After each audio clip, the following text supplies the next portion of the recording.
Yeah,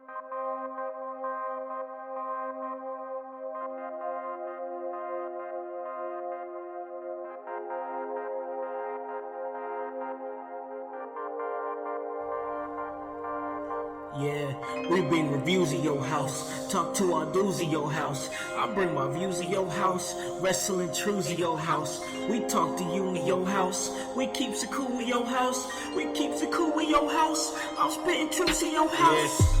Mark's hating on his fans, Becky Nish on the man. Play with two like a lion, household a dangerous alliance. I am a nightmare like Cody, and I'm overcoming like Kobe. No, they cannot hold me. Come listen, I'm hosting, critiquing, I'm boasting. This wrestling I'm knowing. My name is Brian Pillman Jr., and you're listening to the In Your House podcast. This is Austin Theory of Evolve, and you're listening to the In Your House podcast. This is AEW's Darby Allin, and you're listening to In Your House podcast. Welcome, ladies and gentlemen, to In Your House, starring Alakan House and my man, Michael Hutchison. That's Mikey Hutch.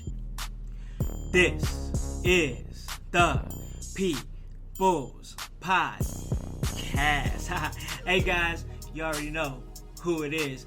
It's your boy, Khan and Hutch, ready to give you that work when it comes to this professional wrestling business. That is what we do, and hey, we love it. So let me let you guys know where you guys can listen to this at. You guys can listen to this at Apple Podcast, Spotify, Spreaker, Stitcher, iHeartRadio, Himalaya. Hey, you don't have an Apple device? That's alright. We're on Google Play. Anywhere that you guys are, hey, we can get to you. And last time that I checked, oh yes, In Your House was the hottest podcast in the Midwest. Untouchable, baby. That's what we do around here. Hey, we're coming up on our 100th episode. We're going to be celebrating with DCCW over in Muncie. So we're going to have a great time. Come check us out, and we're going to go get this work. How about that? But, man, I got to say, Michael, man, I think AEW got that work tonight, bro. I gotta agree, man. It was another hot show for him. I enjoyed it from beginning to almost end. Right. And Oh, yeah. we'll get to that. Yep. But yeah, again, I've said it with every show they've had thus far. It's a breath of fresh air. It is. It really is. From the beginning, this arena that they were in, I loved it. Yeah. I loved it. The setting was amazing, bro. Yeah, and it really didn't look like anybody had a bad seat there. Yeah. And they filled that bad boy up. It was unique, man. The Tarp Emporium was not in business not this one, bro. for the t-shirt company. No, not at all, bro. Not at Because all. they packed that bitch. Yeah, they really did. They really did. And yeah, and the crowd, come there ready to see a damn good show, and I think AEW delivered. Overall, I had fun. It's just a fun show. You just don't know what you're going to see because you're still getting introduced to these new characters that you haven't seen before, and just the rate that they were working. Yeah. Incredible good feats of athleticism in the ring. Yeah, and it just kept going and going, and we'll get to that as we move along here. Yeah. But yeah, I was with it. I'm still with AEW. Absolutely, I'm still with it. And as we will point out, because we are unbiased here, it wasn't a perfect show. No. And again, we will get to that. But yeah, started off strong. Yeah. Yep. Started off strong. So and it was a really good show, and we got together another Saturday night, you know what I mean, and we didn't come alone again, man. Yeah, we have this, a pretty good portion of the squad, not the entire not the whole household set, not the crew, whole set, but yeah, we got the squad here. Oh yeah, and we've brought in, you've heard him on the show before, Drake Kennedy. How you doing, bro? Doing well, man. How's it going? Good. What was you thinking about this show, man? Super hot. Yeah. Super fun.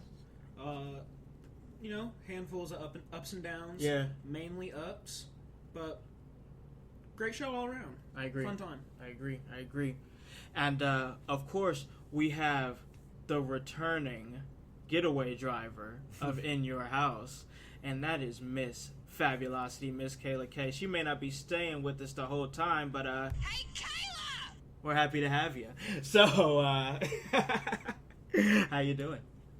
Well, I'm good. I'm fabulous, as the name says. What y'all talking about? Hey, Kayla. Hey, I'm Kayla. on your show. Did you like the show? I thought it was good. It had a lot of good matches and entertaining for the overall part. So yeah, I mean, and hey, it was free. What can you bitch about? Right, Good thank way you. to spend your Saturday. True that. Free lunch. Fact. Yeah, you can't bitch about free lunch, bro. And in your household, they're gonna really have to get the the little jargons out, we got 2 girls, bro. Oh, We've got 2 yeah, girls. I see what you're getting at.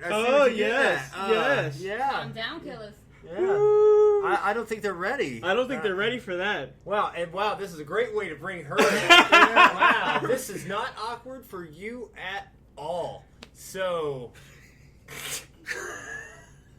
without any further ado, This is Drake's girlfriend. Yeah.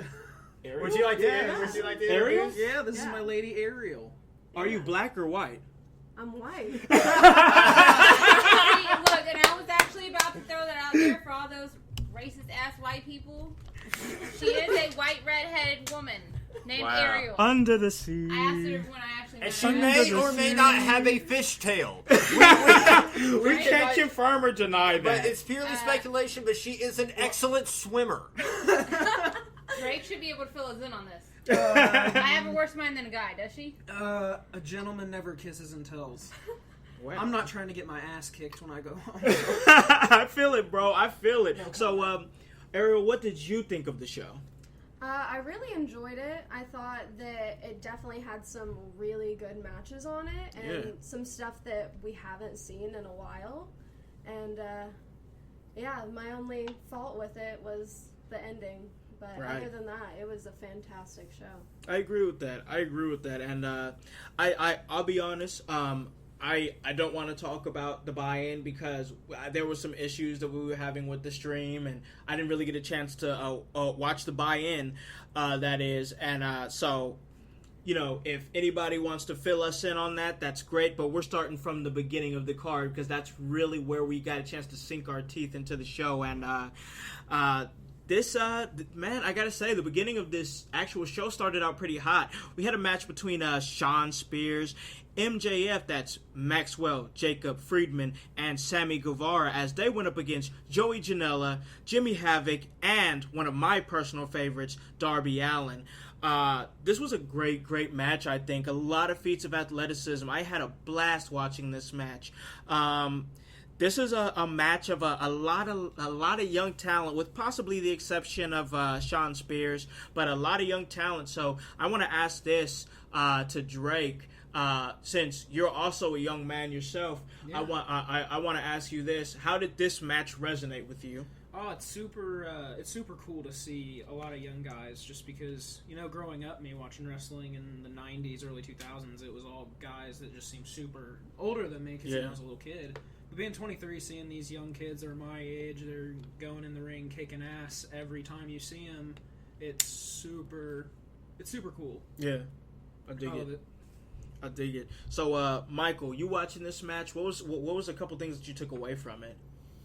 Well, I liked how they set up, and this wasn't the only time that they've done. They did this throughout the night, but one, it was a multi-man tag match that mattered. Yeah. It weaved multiple stories into it, from the dynamic between Shawn and MJF because of what Shawn Spears did to Cody. Yeah. With, what's he calling himself now? The chairman. The chairman. Yeah. Because he tweeted out I did what you couldn't do. I pinned the match. Or I pinned the man. I pinned the man that you couldn't pin. Yeah. And sincerely yours, the chairman. And I'm just like, all right, so they're making something out of this, which is the best thing that they could do anyway. Sure. But yeah, that's one thing that I like that they did in this match. And of course, the in-ring work was nothing short of spectacular because all the talents that's in there can do it. Sure. And part of me was like, oh man, here comes MJF. We're going to get a promo out of him. We didn't. Yeah. But that's okay. Yeah, that's fine. We don't need that every single time because it's not going to be as special if we get that every time. Yeah. So, same way with, Moxley not showing up. Yep. You know, that was fine because what was going to do? Another beatdown? We don't need Yeah. to see that again. They already did it. Yep. They already got us wanting to see the match. Why do they need to do anything else? They don't. With it. They don't. But yeah, that was the one thing that I liked. And again, I liked the because I knew there was going to be an issue between MJF and Sean Spears. You know, with what Sean did with Cody, and that came to fruition in the match. Right. And so yeah, that I think that's what I like. It's just the multiple stories that they weaved in and out. And, I agree with that. And again, Darby Allin is just awesome. Man, like, I just that dude, really bro. like I'm that such guy. a fan. From the look that he's got and the shit that he does in the ring, and again the coffin drop spot. I don't ever want to see that again. Yeah. I don't know if you just happen to be taking the time to listen to this, Darby, bro. Like, I get what you're doing. Yeah. Please, you don't gotta do that, man. Yeah. Like, but other than that, dude's awesome. Yeah, he's great. But to touch on that, I think Drake, you were saying that this is something that he normally does. Out of the matches I've been watching this week, of all of his shit prior to AEW, yeah, he does a coffin drop for finishes. I don't think I've seen it finish every time. Yeah. Because a lot of times people do roll away, and I saw on an indie show he did the same spot with Cody on the apron, and it was still nasty. It was like it's a bad bump. He doesn't have to do it, but Yeah, I just but goddamn, it looks cool. It Yeah, does. yeah. It's so cool. It does, but he don't need to do it. For sure. Yeah, I just want him to last. Yeah, You know what I mean? I just feel like that match would have been. They're going just bouncing back to that match that Darby had with Cody. And, you know what we're talking about here. If you guys haven't seen it, go back and look. That way, you guys, pause the show, go back, look at least the footage of the bump that we're talking about. Yeah. Then come back, hit play, continue to listen to us babble. But yeah, that match would have been just as good without that spot. Yeah. Yeah. I think Because so, dude too. was up and fighting. Darby was up and fighting afterwards anyway. Yeah. And it just wasn't necessary. I agree. Man, one thing that I liked about the match was Sean Spears, he's not that 10 guy anymore. Like, No. he's not Ty Dillinger at all. His whole demeanor has changed, like his whole energy, and I'm like, okay, I could see this guy as a main event guy now, as the Perfect 10 Ty Dillinger, I saw him as a mid-card guy. You know what I mean? And that's no disrespect or anything. That's just, I thought that was the extent of his character, but he showed me a completely different side to his character now as Sean Spears, the chairman, than the Perfect 10 Ty Dillinger. How did that resonate with you, Michael? Well, it resonated. I noticed that from when his music hit, and just the vibe that he had when he was walking down the ramp. Yeah. It was just it was a reset button had been hit. Yeah. And that guy, and it just goes to show you, it doesn't matter how big you are, it doesn't matter how tall you are, how ripped you are. You give somebody the right kind of vibe, let them be kind of who they feel like they are, and they can be, like you said, you saw a main event. You saw somebody went from a mid card status, which I'm with you on that, because I didn't see the Perfect 10 Ty Dillinger being a world champion. Yeah. Never. Fun gimmick, fun times, fun, get the crowd going and all that. Yeah. But this guy that walked out, that guy could be AEW champion. I agree. So, totally different vibe, bro. And it looks like he's embracing this heel thing. Yeah. So pretty steady. And when Sean Spears and Cody actually throws down, that match is going to be good. Oh yeah. That match is going to be real good. So yeah, I was with that, and it was a great showing tonight with him. He can go in the ring. Oh yeah. I mean, we know that. So yeah, we saw that. I just don't want to see him hit anybody in the head with a chair anytime soon. Yeah, let's be cool on that. I mean, most definitely. I know I've said this before, but let's keep that to a very, very happy medium. Let's. I don't want to see that for a good while. It was great for the shock value. I get it. It's cool. I mean, I totally get it. But I'm just thinking about the safety of the talent. You know what I mean? And man, Cody's got a lot going for him to be, taking spots like that. He's got a lot on his shoulders with that company. I would hate for something later on down the line, go on with him, concussions and stuff like that, you want to be careful with that stuff. You know, I see a lot of it now. I mean, just listening to some of the ECW guys, and they were awesome and great, but to listen to some of them talk right now, you know, it's like, man, I think a guy's like Perry Saturn, and he's not doing all that great, and I'm like, you got to be careful with that stuff. And let's be real, there's some of them you can't hear them talk. Yeah, true. I mean, let's be real. Yep. I mean, we're not saying this is the sole cause of it. Yeah, but it definitely contributed. I mean, let's face it. I mean, you're getting hit in the head. Like, Constantly. It was constant. Yeah. So, but I don't think this is going to be something you see. You're not going to see that habitually. Yeah.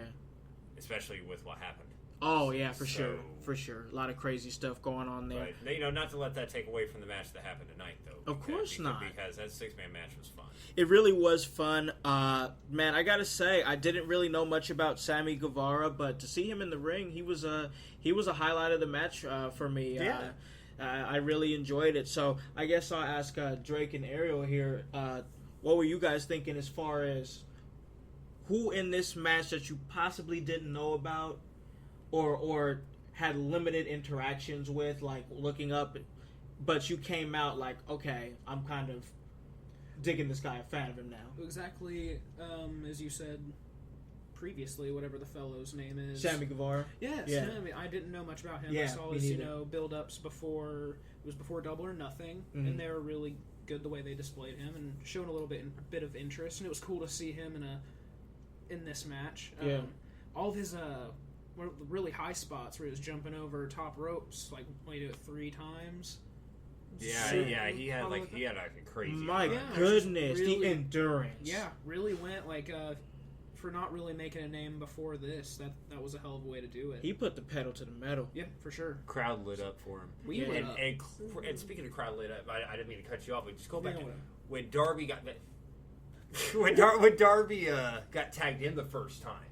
Drake actually pointed it out about how much the crowd just went nuts. Yeah, Oh, yeah, he's they ate him over, up. bro. For him. People And- like him. And you know why? It's the coffin drop spot. Yeah. But it doesn't need to happen now. He didn't do that, and crowd pop for everything he did. Yeah. Yeah, he didn't do it We this time. pop for everything Yeah. he did. Yeah, he didn't really take a crazy. No. Which shows he can really work, and he He doesn't really have to go can. do that crazy shit to put his Precisely, body through yeah. that to get over. Man, that kid can catch some air, bro. That kid can catch some air. He was floating up in there, man. I was like, Elegant, this dude I'm is telling you, dope. Elegant destruction. Like, Yeah. like that dude. I like him. Whoa, that just hit me right there. I get like some crazy Jeff Hardy vibes off of him. Yeah. Yeah. I get some crazy, weird Jeff Hardy vibes off of him. And a little hook for later on in the show, I'll give you a couple of wrestlers that I think you might not understand when I first say it, but after I explain it, you might catch the vibe that I'm talking about. So I'll hook you on that later. That'll come later on in the show. But, man, this match ended where Sean Spears pretty much hit Darby Allin with a Death Valley driver, and I'm always a fan of a Death Valley driver. 1, 2, 3, match ends. It's good stuff. MJF, being MJF, being MJF, man. Salt of the earth, man. The salt of the earth. Sean Spears celebrating, and he's thinking he's gonna sneak him, and Sean catches him. Yeah. He catches him. He's like, nah, bro, nah. Not today. Yep. And Not MJF, you know, being the guy that he is, he's like, I'm cool. I'm good. Right. He backs off, bro. He Right. backs off. He's gonna get his when he's ready, because that's how MJF works. Right. So that was a good. I thought it was a good match. Pretty good match. Sean Spears, MJF, and Sammy Guevara win it, and that was a decent match for sure. Moving on to the next match, which it was all right. It was an all right match, and it was between Allie and Brandy Rhodes. Yeah, it was Brandy Rhodes. Of course, we had talked about how she has not had a whole lot of training in the ring for a whole lot of years. What was it? 3 years? Was it 3? I think it was around 3. Something like that. Yeah. Yeah, but most definitely she came in, and first thing that I want to talk about, Michael, is the video package going into the going into the actual match, I thought it was a pretty good video package. Well, that's something that's actually stood out to me with AEW in general. Yeah. Whoever is doing their video packages, their pre-match vignette video package things is brilliant. Yeah, I agree. like it's, I'll say it's just as good, if not better, than what WWE does. I agree. It may be former WWE people who did that for them. But it feels more genuine. Yeah, well, again, it's because the way they craft their stories, they kind of try to ground it in the most realism that they possibly can in a, with all due respect, a worked industry, a worked business. Yep. And it's, again, they're towing a very fine, they're walking a very fine line with what they're doing. Because in some ways, they're pulling the curtain way, way back from the post-show, question reporter things that they do, because I'm sure they're probably having them now, as we speak, or they may have already had them, where they have the wrestling journalist or whatever they call them, the marks as it were, come in and ask them questions and stuff, and then when they're breaking the chair thing down, it's strange what they're doing there, but I think it's gonna work. I think so too, man. And again, just the in-ring stuff that they're doing there is everything. Everything. AEW is awesome. And again, I don't get why people are just... I don't get the negative connotation with it. Again, no, I'm not saying they're perfect. Yeah. But I really don't see... And again, educate me. Why... You people out there, you guys... I'm not going to call you shitheads or anything like that, genuinely. You guys out there that are hating AEW, why? I want to understand Explain it too, bro. why. Without mentioning WWE to me. Yeah. Explain why you don't like AEW. What are they doing that doesn't resonate with you? Right. Because I feel like they do something for fucking everybody. I think so too. So, again, I don't get it.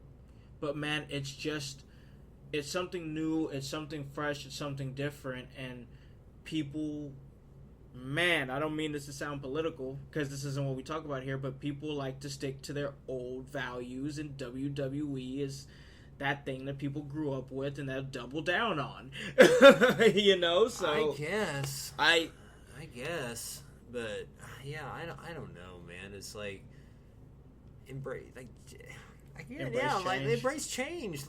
Give it a chance. Don't go into it with the connotation it is gonna suck because it's not what I'm used to. Right. I mean, let's face it. Let's call a spade here. WWE's been force feeding us bullshit for years. It's true. Years. And I love WWE, man. And I did ever since I was a kid. Same. And I want to love them again, but come on, man. You got to try a little harder, man. Yeah, but their ADD bullshit. Vince is just done. I'll say this. They're trying, man. There's people in there that's trying. Yes, there's people in there that are absolutely trying. That's a fact from the talent. Yeah. And I'm sure the writers that are, pitching those ideas that's just constantly getting just brushed aside. Yeah. Yeah. So, yeah, I'm with that. And that's not, the words that I speak is not a slight against them. Right. But it's just a frustration, and as a whole, as a fan, of somebody who wants to love their product again. And then for them to give me glimmers of hope just to take it away.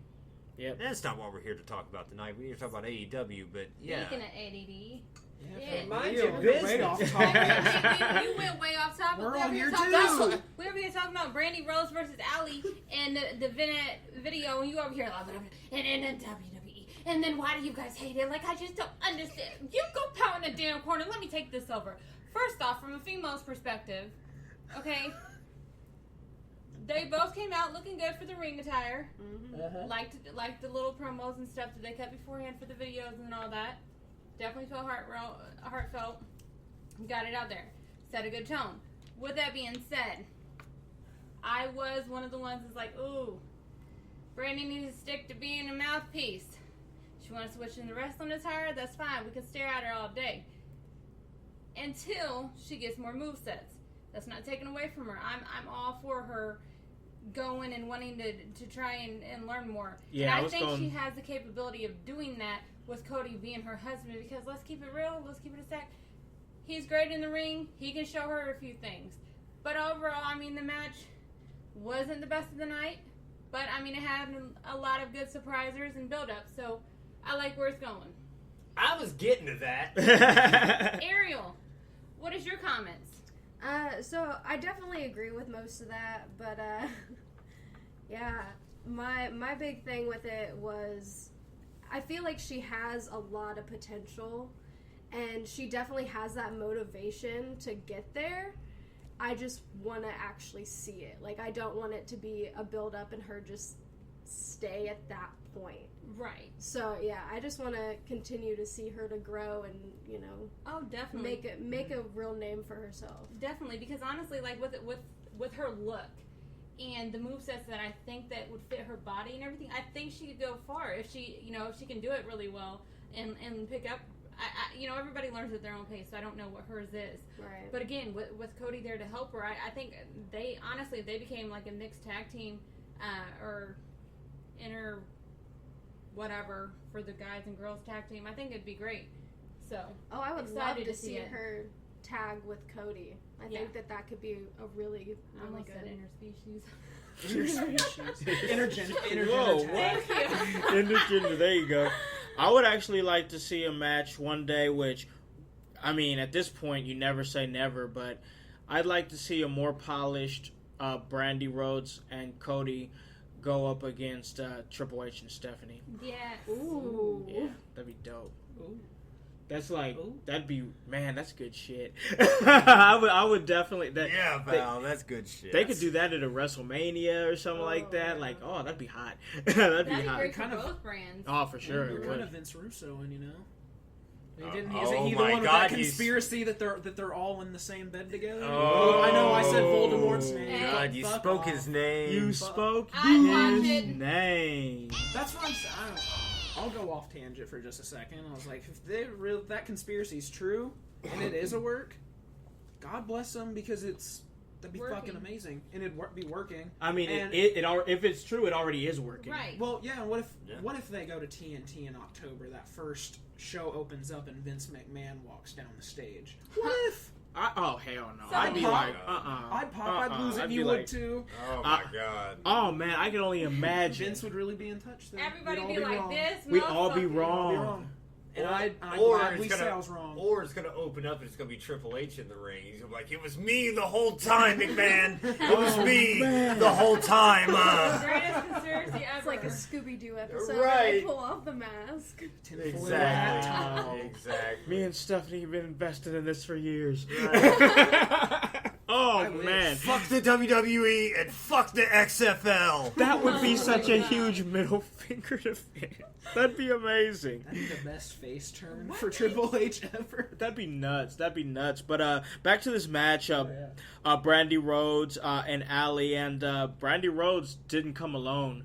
Oh no, she didn't. No. She brought Awesome Kong again. And what I'm starting to quickly find out is wherever Brandy Rhodes is, Awesome Kong is there too. Oh man, Drake, what was you thinking, man, when you saw Awesome Kong come out yet again? It was a shock.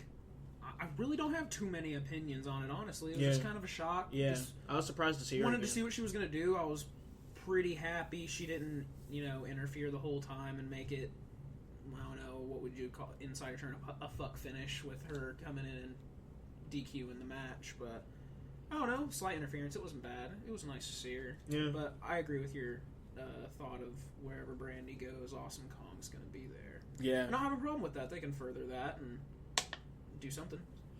Yeah, I thought it was a good. Well, it was an all right match. It was an all right match. It was definitely I'll say this: Allie she impressed me for sure. She's got a motor. She could really go. She's got a motor on her, and you can tell that she really, like, no disrespect to Brandy or anything like this when I say this. It's just I'm just calling it like I see it. She kind of carried the match, and that to me that showed. But definitely Brandy hung in there. Brandy hung in there and made it a pretty decent match. Brandy wins with what I thought was a kind of weak spear. She could work on it. That's fine. Like it'll be all right. It'll be something that she could work on. But she did pick up the win. And then we saw another Kong come out to have a confrontation with the Awesome Kong, and that was Asia Kong. All I gotta say is this: when the match happens, if we don't get Donkey Kong as a referee,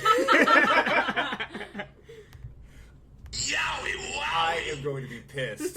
Oh man! Then what is all of this even for? There's not for no reason, man. I mean, shut up and take my He's gonna money. bang on the mat and just fucking bananas throw out? Like, what's happening? Right, he's gonna Donkey Kong will hit that 3 count quick. You got Diddy Kong and Dixie on commentary. Oh, Just book it. Book it all. right, Book it make all. it happen. See, WWE, you're not gonna get this shit with WWE. No. You're not gonna get it. No. But yeah, like I said, okay outing. Not great match, but that's all right. That's all right. You know, she's still learning, and if she wants it, which I think that she does, she's gonna keep on getting better. I think it's gonna be a Trish Stratus situation. I see it. That's how I feel. That's where my mindset is at. But Yeah, Brandy will be an awesome wrestler. I think so. I think because she will. wants it. She wants it. Yep, absolutely. So moving right along, man, this match was fun, and we got a chance to see the homie throne. Yeah.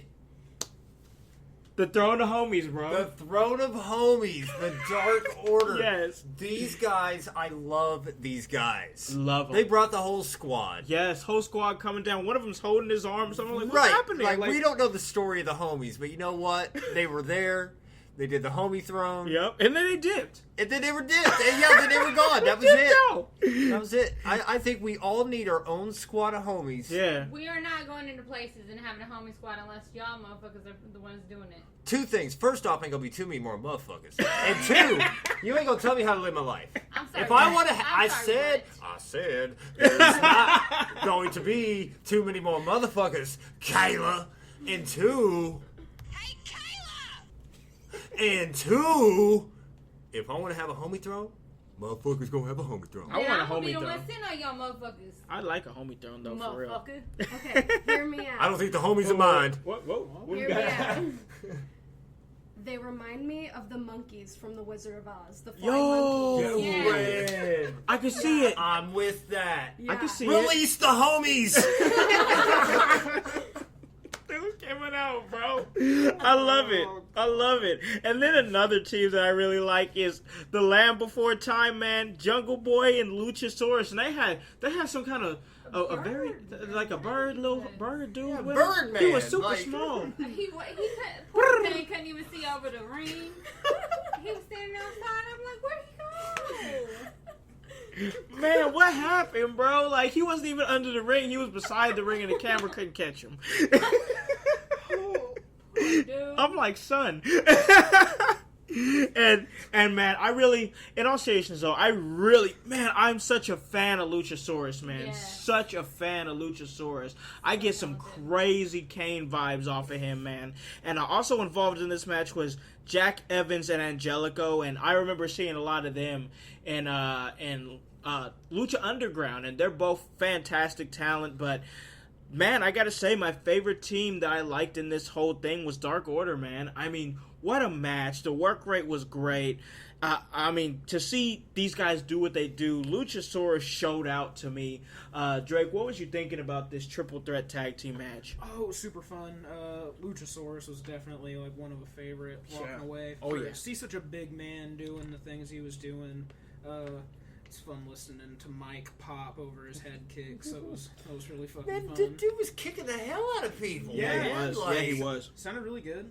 It looked really good. Yeah. I agree Bastard's with that. big, and it's fun to watch. Yeah, big dudes all flying around and shit. No doubt. Kayla, what was your thoughts on Luchasaurus? I think you've become a quick fan of him. I have, actually, since the first time I saw him. I actually enjoyed him. Obviously, he has a unique look. Yeah. Which Very. I found out tonight. The real reason on how he even got his name.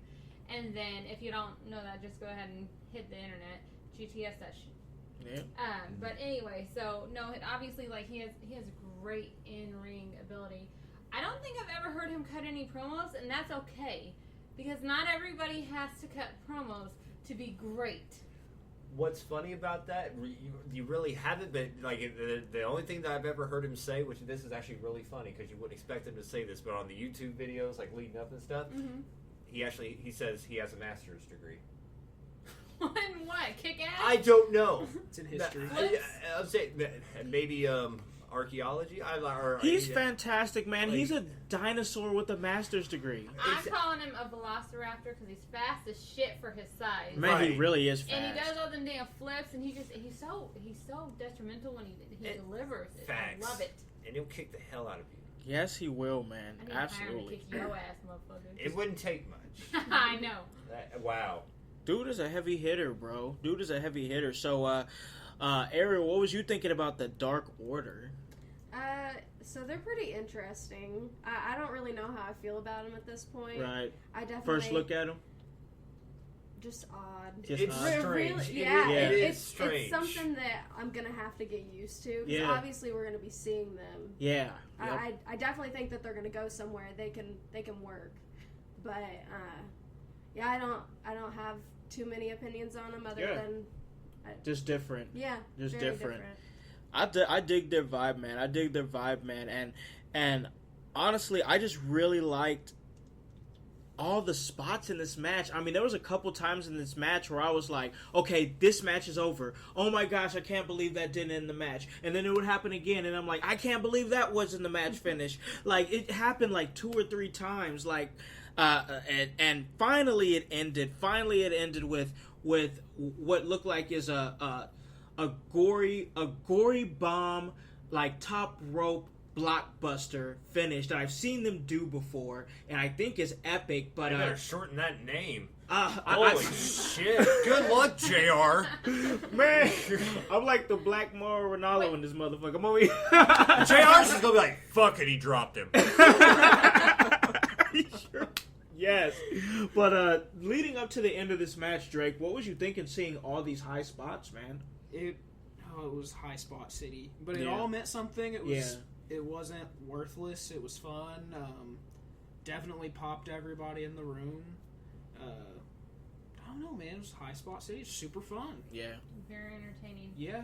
Didn't you guys say that JR did he made a comment talking about, oh, he just got his wig split or something like that? I can't remember. Was it during this match? match? Was that during this match? I do believe it was during this match because because I'm sitting there and I'm just like, hold up. Did JR just say that he got his wig split? like correct me if I'm wrong, because I swear I heard that. And I'm just like, when did JR, like, who caught... explained that to me? Yeah, who caught JR from? Where did JR hear that from? Man, where did JR get that from, bro? Why is he saying this? I picture JR just, like, bumps, like, hip-hop constantly. Love it. Like, he's sitting there, Wu-Tang ain't nothing to fuck with. Like... He wasn't be invited to the damn cookout, okay? Man, I'm trying to tell you, Drake Maverick is. Oh, no doubt. For real, bro. For real. No doubt. 24/7, bro. But I gotta say, man, like, JR was really good tonight. JR was really good tonight. Like, there was one line he said that was like, I think it was the Tiger Bomb 98.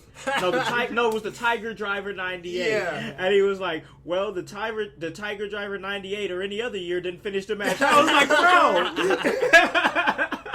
bro. He's on it. He was on it. JR was fantastic tonight. Yeah, say what you want about JR, man. I still love JR. He's still good, man. Commentary. He's proven to me that he's timeless. Yeah, and yeah, I mean he's older now. Sure, and all yeah, that. of course, man. But you know, because of that, that's what makes that particular line that Khan pointed out funny, because that's kind of a, I don't want to say an old guy line, but in a way it kind of is. Yeah. It's like, oh, it's Tiger 98 or whatever other year it is. Yeah, but it was witty though. But yeah, it was again, I love humor like that. Yeah, like that shit's funny. So yeah, I laughed at that. Yeah, me too, bro. I caught that immediately, and I was like, that was so witty, man. And that shows the diversity of Jim Ross. Yes. He went from having the old guy joke to talk about somebody getting their wig split. Exactly. Like, Wu-Tang ain't nothing to fuck with. Man, like, I'll tell you who I do fucks with, and that's JR, bro. I do. Word. I love JR, bro. I really do. Always will. And we need to have him pull up with us in Chicago.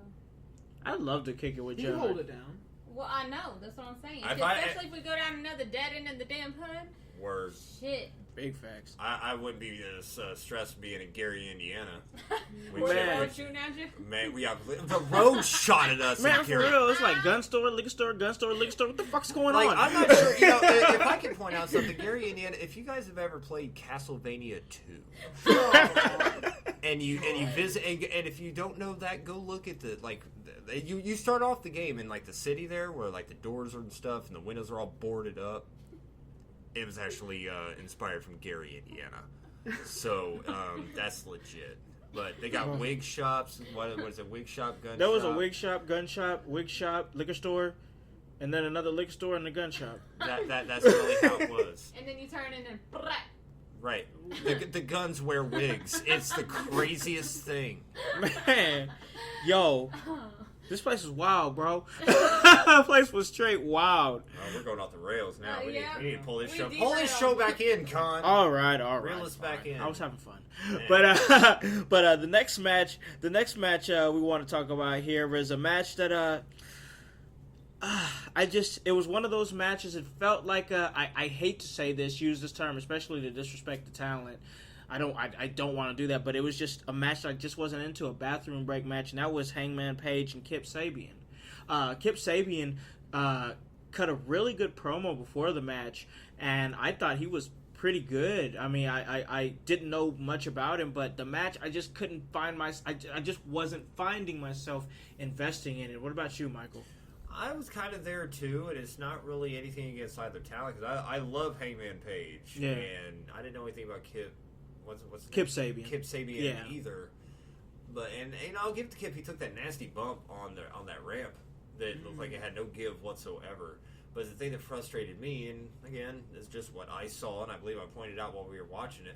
He took that nasty ass bump that he just hit like a ton of bricks. Yeah. And then next thing you know, not even 2 minutes later, he's up flying around like everything's fine. And I'm just like, well, did that not hurt? It sounded like it hurt.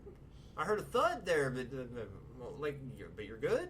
Yeah. What are you, Wolverine? Woo. Like, are you Logan? Regenerative, bro. I thought your name was Kip. Apparently, your name's Skip when it comes to the pain.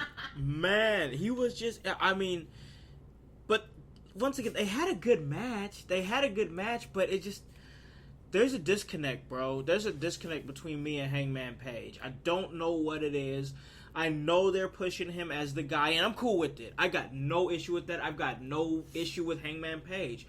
I gotta go with what my gut is saying here and go with what my heart is telling me, is that there's a disconnect. Like, I don't love him like I love a Kenny Omega or you know what I mean, or a Cody, or hell, even somebody like a Daniel Bryan, or I don't have that connection, you know what I mean? And I'm not sure what it is. There's something that's not there for me and him. I think it's just because Hangman hasn't had his moment yet. You think so? He's got everything that it takes to be that guy. Yeah, I think so too. Kenny Omega's had that moment.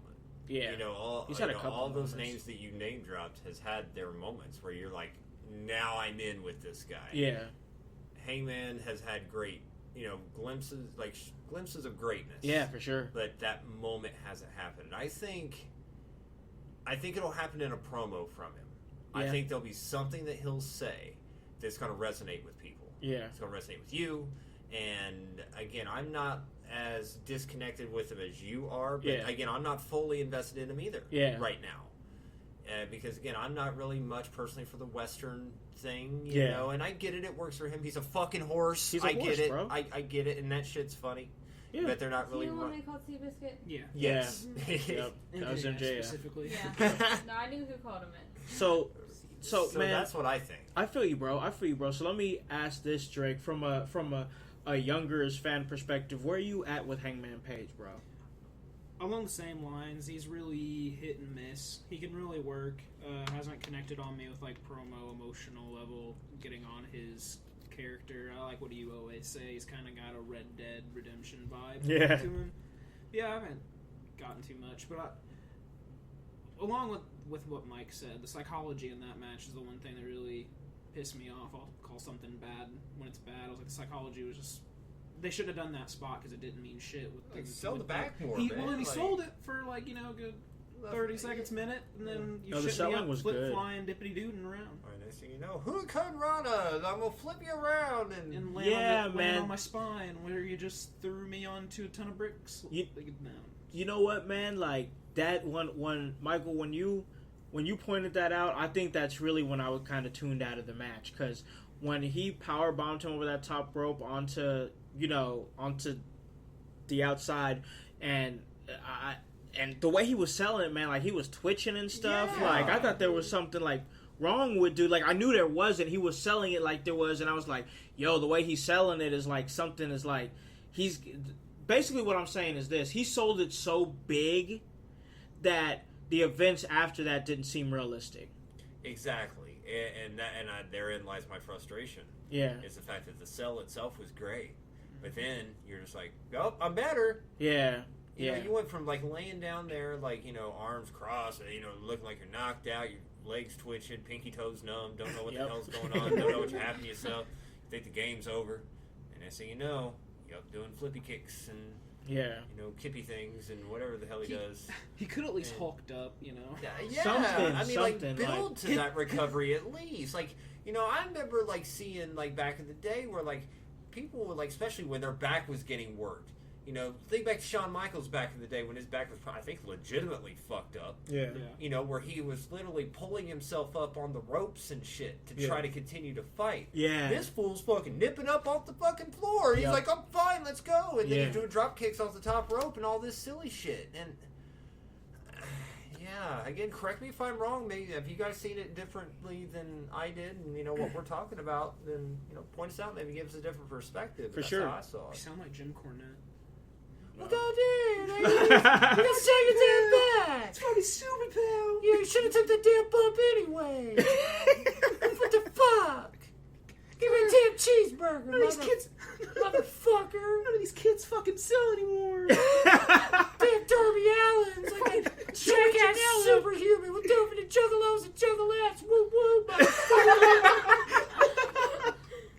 Oh man, yes. And but you guys, but honestly, Michael's not wrong though, because like that did bother me. You know what I mean? It did kind of bother me. So Paige wins the match. I pretty much expected him to win anyway. I like the post stuff with Jericho though. Oh yeah, the stuff I with like Jericho. That Codebreaker was nasty. And Oh Paige's man, and he face. split him. He Oof. split him, bro. He split So I him. mean, because I at least want to point that out because they at least did good business with that. Yeah. And you know, with what we said about Paige, I'm looking forward to Paige and Jericho, and maybe Con, that might be his moment. Maybe. And who better to give him that moment than Chris Jericho? I agree with that. So I think it's kind of a wait and see thing with Paige. We'll see how that goes, but all out's going to be very telling for the story of Hangman Page, I agree. as it were. I agree. Can I interrupt for just like a tiny second? Sure. No. Well, Go for guess it. not. What you're saying is like you gotta hop on with Hangman Page being their guy. It's like you gotta, like I understand that opinion. We all think the same. I'm sure. You gotta think he's only their first guy. They're Yeah. not even at TV yet. I don't think they're gonna. Their yearly plan, I doubt it's gonna fully revolve around Hangman Page. It's gonna. I think they'll probably bounce titles around. I think they'll showcase a lot of people. Yep. I think they will. I really do. Because it's the first year. They have so much talent to show off. They gotta make everybody, well, not everybody important. You can't, but with how they're showcasing, so I don't know. You just gotta Just a make thought. not everybody. Okay, here's the thing that general wrestling fans, and once again, we're not gonna call you shithead chains. I'm just keeping it real with you guys, keeping it a stack. Just But we Tell will me. if you come at us too hot. So you oh better yeah, watch for it. sure, Calm for down sure. there. Calm down. Pour some water on you. Calm down. But my point is this: everybody thinks that everybody should be a main eventer. Like everybody can't be a main eventer. There's card placement. It's the talent's job and the people who book the matches and write the stories, and it's a culmination of all of them coming together for the sole goal of making that story good. You know what I mean? Every part of the card needs to be important. Every part of that was the thing with the Attitude Era. And I'm not gonna go dig too deep into this because that's not what we're talking about. But my point is this. Yeah, watch out, deviating Kayla will set you back straight. Really. Damn right I will. Yes, you will. but every part of the card felt important. You know what I mean? Every part of the card felt important. Everybody has a story. And the wrestling was nowhere near as good as it is now, as far as in ring. But they had stories. True. They had stories. Now, if we could figure out a way, and I think that AEW is going to do that, is add today's independent work rate and athleticism, couple that in with good stories and good psychology, and you got wrestling in 2019 and 2020 and beyond. Well, and to expand on that a bit further, it seems like, and I noticed this because we're 3 shows in now, with AEW, and I said it after their first show, and I'll say it on this one. It seems like they've taken what works from every single wrestling promotion out there. Yeah. Be it, from WWE's production. Yep. The love, the money that they're throwing into the production. Yep. Minus their shitty camera work. Because AEW's camera work, especially tonight, seemed pretty damn solid. I think so.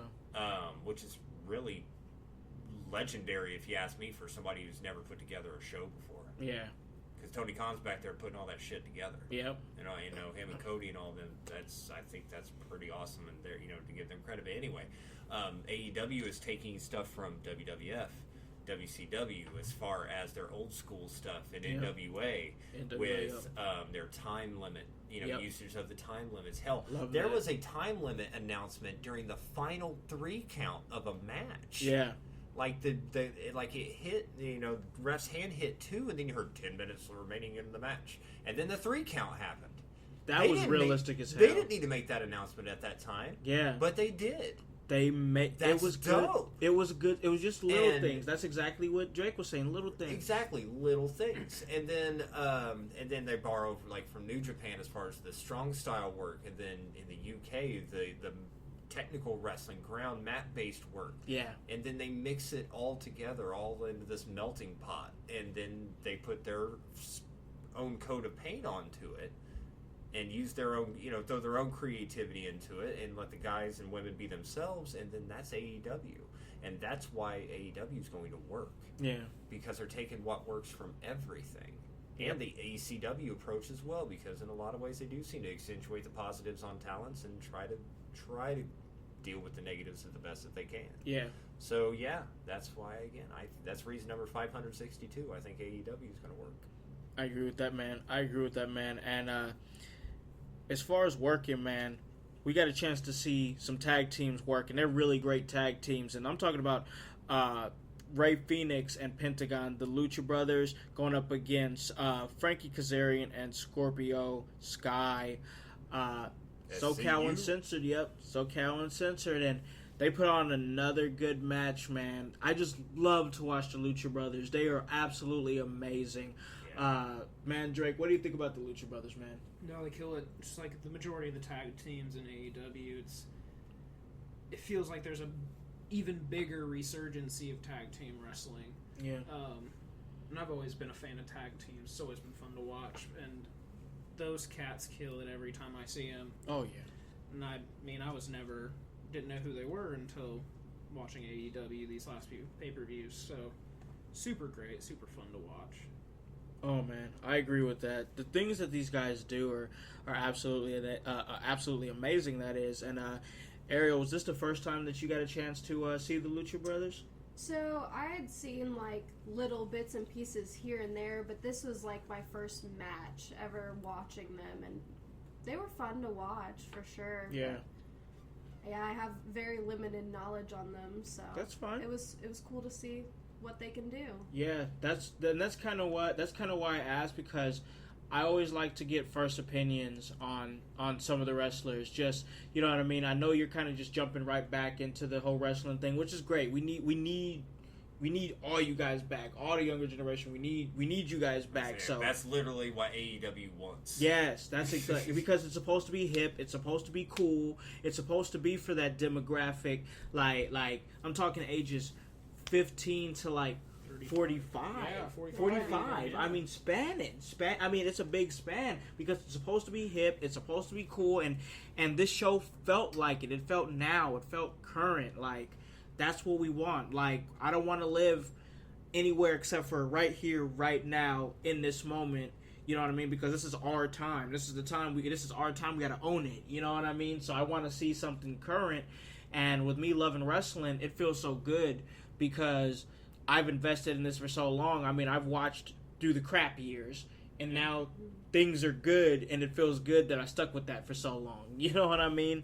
And man, we dealt with the Katie Vick storyline, and we kept on pushing. Oh man, that storyline. If I remember, we talked about that on the show one time, man. Oh my god, bad. Oh, that was bad stuff. brutal. But you know what wasn't bad though? This match against the Lucha Brothers, with the Lucha Brothers and Frankie Kazarian and Scorpio Sky. Oh, that match was dope. Yeah. Right? And what's even going to be better is the match, not to take away from the match we watched tonight, because everybody killed it. Yes. But the match that was announced for All Out. Oh man, yes. You yes. want to give me a match with the Lucha Brothers against the Young Bucks? Okay. Yeah. Like, right on. And again, this was another great lead into All Out. Which, Yeah. That's another thing that I'm loving that AEW is doing. It's like, here's this great show that's got all this stuff for everybody. And these great matches, competitive and all that. But we're giving you lead-ins to the next show. Yeah. So this show was, as was the last one, was a great lead-in to All Out. Which All Out will most likely end up being an awesome lead-in to their show that kicks off in October. And that's going to be a long wait. Yeah. Oh yeah. You know, because you know they're going to end it huge. Yeah. Right. So I can't wait for the next show. But yeah, that ladder match is going to be dope. Oh man, I'm so excited, and of course I'm a sucker for a ladder match. We say it all the time. We say it all the time. It's probably my favorite match stipulation. And the thing that I liked about the announcement is I didn't understand really hardly anything. Well, first off, Phoenix did a great promo. Yeah, he did. You know, and for somebody who, he spoke a little bit of rough English, but he got out everything he wanted to say, and he lit that crowd up. Yep. And then Pentagon started talking, and I didn't understand a damn word he said. But you didn't. But it didn't matter. No, because he said it with conviction. Right. And all I caught was what he says at the end. Sierra, Merida. Right, and that's it. And then they're doing this ladder match, man. Yeah. And I don't know what direction it will go. I don't know either. But to go back to Pentagon real quick, I said it after his promo, and I still say it. It's been a long time, and it's so crazy to me that he's as over as he is, and he hasn't had to learn English at all. That's true. At all. And that's why I'm so glad that Pentagon never decided to not go to NXT and WWE. Yeah. Because Vince would not have known what to do with Pentagon Jr. No. He would not have known. He would have dropped the ball with him just like he has with everybody else. But see, Andrade, he didn't really know English either, but when he cut his promos in NXT, he said them with conviction. True, but to play devil's advocate, I have liked Andrade better with when he started cutting his English promos. Oh, I agree. I agree. So I mean, that's what because I believe I said that before. When Vince threw that out there, I'm like, Vince isn't entirely wrong. No, he's not I think wrong they just with threw that out in the wrong context. Oh, but, of course they're gonna do that, man. Learn some English, I pal. understand. Yeah, learn some English, pal. Get back to me. Well, we've already broke that down on a previous I'm show. just like, fuck you. Need to say, learn some English, or we're gonna throw you over the wall. Right, it's not like that. That's not what he meant. I know. Well, I'm just saying. I know. Well, I'm just saying he didn't say that. He didn't. But I mean, I heard him. But no, that's the thing though. Is like Vince catches a lot of smoke for things that he says and his beliefs and the way that his mind works. But I will say this, and we've said it on the show, so I don't even feel like it needs any more oxygen. But we said that's one thing where I think that he wasn't being malicious when he said it. Right. I think he was saying, yes, I will give you a push, but you have to learn English. Right. It wasn't like a malicious thing. It was like, I'll do this for you, but you got to do this for me because it's going to help you in the long run. Right, exactly. But, I mean, yeah, going back to what Pentagon did, again, that, like, he just said that all in Spanish. Yeah. From what I gathered, and I still basically got what he said without knowing what he said. Yeah. And that just shows how effective that, that was. Yeah. Yeah. And He again, speaks with conviction. Yeah, and then, once the rats open, it was like, all right, you got me for that one, too. Oh, man, That's for awesome. real. It's a ladder match. Come on, forget about it, bro. Right. So, absolutely. I'm definitely looking forward to that. And another match that I'd really been looking forward to, and I think, in my personal opinion, truly, truly delivered. That was Kenny Omega versus OWE Shima. Oh, and, man. I gotta say, man, this match was absolutely amazing. I had a feeling it was going to be anyway. Yeah. But I knew going into this that this match was going to be great, and it wasn't just Kenny Omega, because we know both talents are great. Yeah.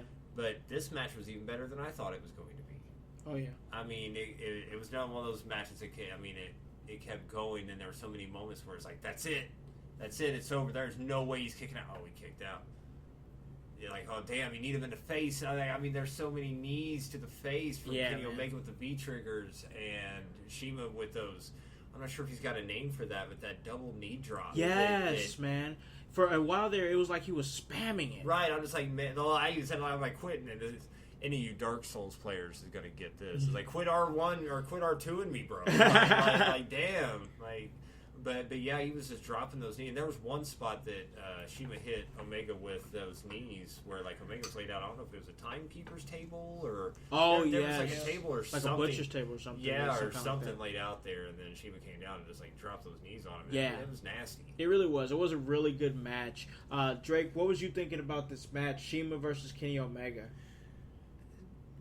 I feel like we're just going to say the same thing every time with a Kenny Omega match. And now a Shima match, it's gonna be so good, and it was. I expected nothing less. Only bitch about it was those double knees. How often he did it. As Mike and I, he did. He was spamming it. But Mike and I were discussing after, like, while the match was going on. I can't remember. If you have something that is your quote unquote finisher, and you have to do it that many times, it doesn't seem very effective, and it might be time to come up with something else from a realistic sports look of the sport, but I don't know. Yeah, I feel you, man. Maybe he was thinking that if he like, instead of doing a wrestling match, he was thinking it was like a RPG. So if he hits like the same move, maybe he'll get a critical hit. I don't know. Could be.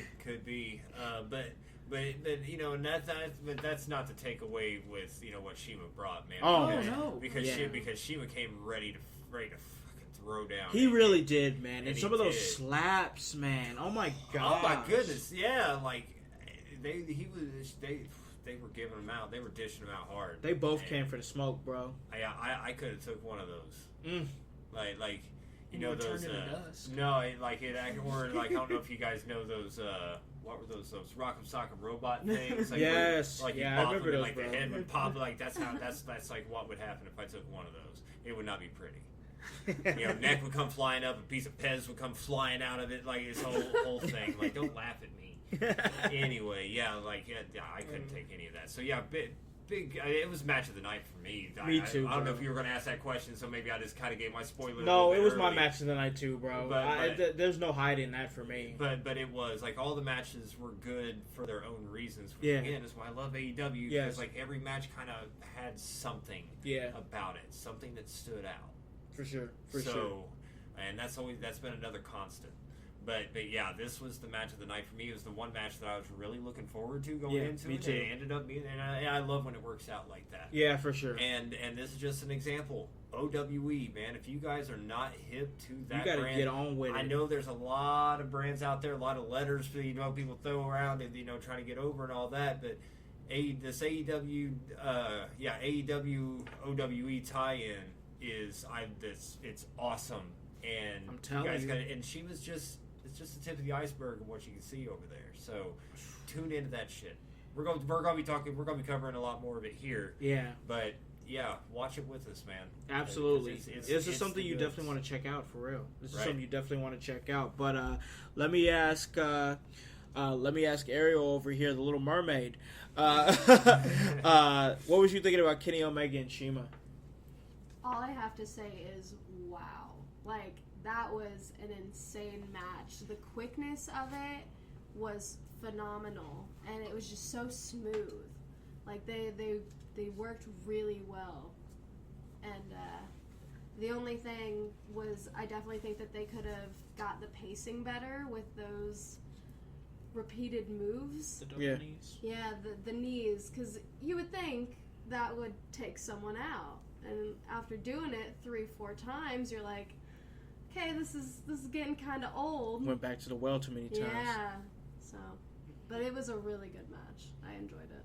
I agree with that. I really did enjoy that match. It was my match of the night. Once again, no hiding it. And Kenny Omega, I'm telling you, those V triggers, man. And this is the match where Omega hit Shima with the Tiger Driver 98, and that's when OJR came with that brilliant line, in my opinion. But man, we saw a couple of one-winged angel attempts to no prevail. But man, those V triggers, those are heavy, and I'm telling you, man, there was one of those double knees that Shima missed, and he landed directly on his knees, and it looked like it hurt really bad. And this became something that was played on later on in the match, because Shima tries to hit the ropes. He can't. His knee buckles under him. Kenny Omega sees the opportunity, hits him with a V-trigger in the back of the head. I mean, my gosh. Just disgusting. Like, fatality status, bro. And, man, hits him with the one-wing angel, ends the match, and Kenny Omega's got himself a W going into All Out. I'm telling you, Michael, man, All Out seeming like it's going to be good. We didn't see Moxley, and as you alluded to, and I agree with you, we didn't need to tonight, man. We didn't need to. I mean, what else were they going to do? I mean, sure, maybe you could be like, oh, they could have had like a little vignette promo with them or something. They're going to have that on the build to the show.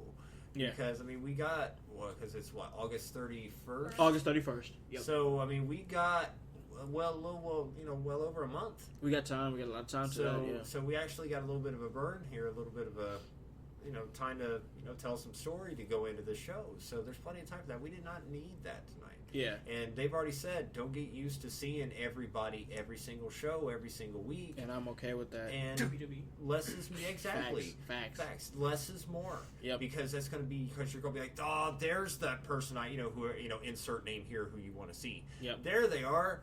I'm going to tune in next week. Oh, they're not there, but they're giving you some other good shit. It's giving everybody time to shine, and those talents that you love so much, it's okay for them to have a break, because that's going to give them longevity, because they're not having to work. Man. So, It's like the heart grow fonder. yeah, that too. True. That too. Less is more. You miss them because they're not there, and it's going to mean more when they come back. I like that, and also it gives them a chance to get weeks off and stuff like that, and stay at home and get some rest. I'm telling you, man. I know it sounds like, and I don't care, man, because you guys can go back and listen to us. The track record tells us we are not biased. When WWE does something good, we talk about it. We just talked about. I liked Raw last week. Yeah, last week's Raw was dope. It was a good Mondays, Raw. but yeah, the one before that. The one before that, and we'll talk about it if it's good. But man, Paul Heyman must have called in to work Monday or something. Or something like that, man. Yeah, he called in, told him like, I can't make it in, bro. Like something like that. I don't know what happened, but yeah, it was a mess. But that fool sitting at home smoking weed, talking about I got the chronic coughs. Man, but my point is this, man. Like these shows, we got to see less of these guys. You know what I mean? We got to see less of these guys. Give them some time. Give them some time to regenerate their body, man. That's one of the things with WWE. You got these guys constantly grinding every single week. House shows, Monday Night Raws, guys that were supposed to only be on SmackDown, now they're showing up on Monday Night Raw, SmackDown, on the house shows. The wild card. Come on, bro. Like, let's get these guys off TV for a little bit because it's good for their characters and it's good for their bodies and it's good for them to be able to go home and be with their families and whatnot. Like, come on, let's start booking these guys like we should be booking these guys in 2019. We got to take care of them. You know what I mean? We got to take care of these cats. But man, speaking of a guy that's been around for a really long time, I mean, he's hit the roads and worked all the shows. Chris Jericho, man, and he comes out, and they gave this guy a live mic, and man, he just goes in, man. He just goes in. He still first off, let me say this: he still has Hangman Page's blood on his hands, bro. Didn't he wash his hands? Didn't even wash his hands. He comes out with the blood in his hands. He comes out with his jacket and his hat, looking like the Undertaker. You know what I mean? And I'm like, man, the Undertaker, he's moving a lot quicker than since the last time I'd seen him. I was say, he's moving a lot quicker. He's a lot spikier than the last time. Yeah, a lot more spikes. A lot more spikes. Shorter though. Yeah, shorter though. You're shopping at Hot Topic, probably. but man, Chris Jericho has some spikes in this promo, man. He's over here calling Jacksonville Jackoffville. I'm like, damn, bro. Jerksonville. Jerksonville. And I love Jericho for like just little Jericho isms. That's a like Jericho-ism, yeah. Like that, he's always done shit like that, and just like he'd come out and crowds cheering him and all that. And he's just one of those. He just knows how to heal it up, man. He does. Like he'll make you hate him because like he's good at it. I agree with that. He's believable. It's like, you know what? He's kind of a prick. He really is. He really is. But he's good at it.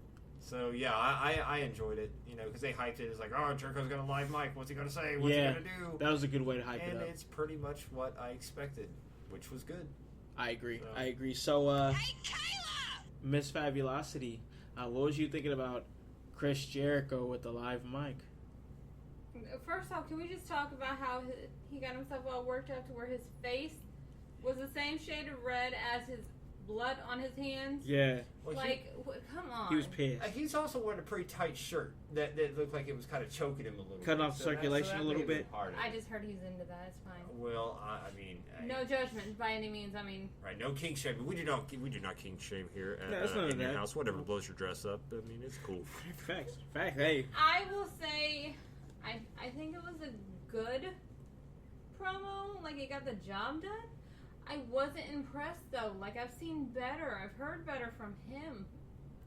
Like, I wasn't impressed. Better watch out about this kind of promo. And I've been watching him forever. Are you trying to make it on the list? Oh shit. He can put me on the list. Oh my god. It's fine. My goodness. Dude, I would see I would see some promos between Chris Jericho and Miss Fabulosity. Oh man, that'd be scary. A little like promo the world would collapse onto itself. It probably would. Either between those two or even Kayla and MJF. I would love that. Jeez. Oh my god, MJF. Now Kayla would end up going to jail. I would probably because she'd probably just get pissed off and sock him. I'll say he'd say something to trigger her. You know, like MJF would pop off and Kayla would be like, "What'd you say, motherfucker?" And then it'd be over. Oh, Michael, honey, you're not I'm going to gonna be pay on the for next that one. pod show. Oh boy. Yeah, with Chris Jericho, I could see me and him just having a promos left and right on each other. MJF, I could see me knocking him out. Damn. Yeah. That's a super hot take. I don't talk like a fucking chicken. You ever talk to me like that again, and we're going to have some real issues, and you really won't be on any more shows. Hot damn. So, yes, Chris Jericho, I love you. Always have, but yeah, I've seen better. Work on your mic skills, bro. Dang. Jesus. Really? He's going to call Jericho out like that? Man, he's about to be tweeting in no time. Oh, man. So, let the record state that she was choking me the entire time she said all that. I'm lucky to be here still. And that's a shoot. If this is my last show, I love you guys. For real. So, Chris Jericho with a live mic. Drake, what was you thinking, man? Yeah, it was Chris Jericho, so it was fun. But I'll be the one who says it. It was a little. It should have been me. It felt like Ziggler. Well, he wouldn't have even had to say that if people would have just thanked the man. He's waiting for that thank you. Did I say that? No, you didn't, but I'm just saying. Then the crowd tried to give him his thank you. He said, didn't want it from you. He doesn't want it from the crowd. I want it from you. That's not who he wants it from. Nah. He's a heel, man. I love him. I like watching Jericho get heat. Yeah. He wants a thank you from Tony Khan. Yep. What's the dad's name? what's Tony Khan's dad's name? Shad Khan? Shad Khan and Yeah. Shao Khan.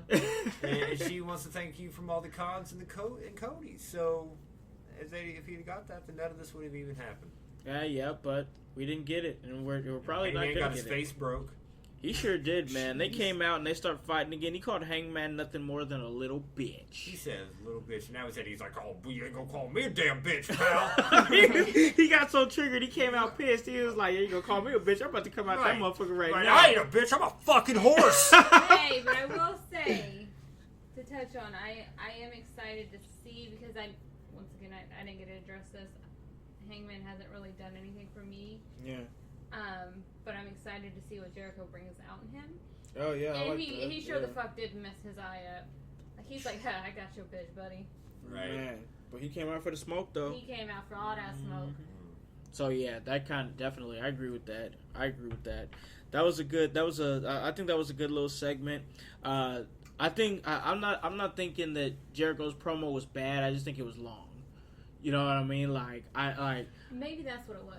That's what it felt like to me, because it did seem like he was talking for a really long time, and I think Jericho's a good promo. I think he's always been a really good promo guy, but that one just felt like it was long, and maybe he was kind of saying the same things in different ways. You know what I mean? And you know, it's all right though. You know that they probably had some time to fill and wanted him to go out there and do his thing, and he did it. And I mean, yeah, maybe it wasn't as effective as a Chris Jericho promo as we've seen before, but he carried it though. He had to talk for a really long time. So I say I understand where you guys are coming from, saying maybe it's not his best work, but just consider the fact that he had to talk for a really long time, and promos don't normally run that long. No, I mean I totally get that, and I wasn't saying that he sucks at what he's doing or anything like that. Chris Jericho is one of the best. Yeah, he is. And I've always been a fan of his, so that wasn't any. I know it sounded like it, but it really wasn't any shade towards him. It's just I've out of just like for any matches, we'd be like, oh, is this your match of the night, or is this your have you seen better? Well, like I've seen better from him, but it wasn't saying that that was horrible or anything. It got the job done. It did what it needed to do. But I do think it was a little long-winded. He had me at Jerksonville. Yeah, I was in. It's not hard to. Man, it was crazy. It was crazy. He came earlier. You remember earlier in the night he came out. He came out dressed as one of the homies.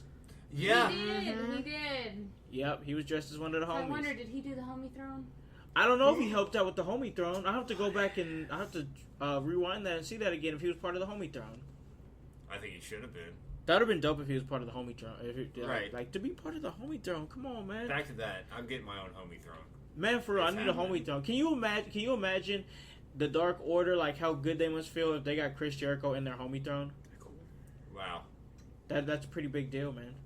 You know what I wonder? What's that? I wonder if, like, when the Dark Order goes out to eat at, like, Applebee's.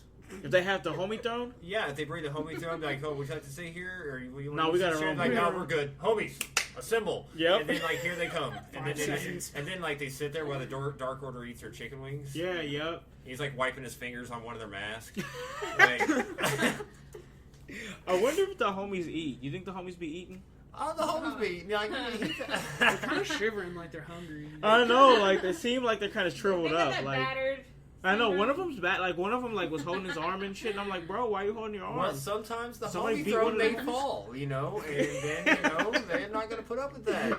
Uno doesn't put up with the fuckery, so... He don't, man. He seemed like he's not here for none of that. He seemed like he's not here for none of that, and Stu Grayson is coming to take care of all the I business. know what happened. What's that?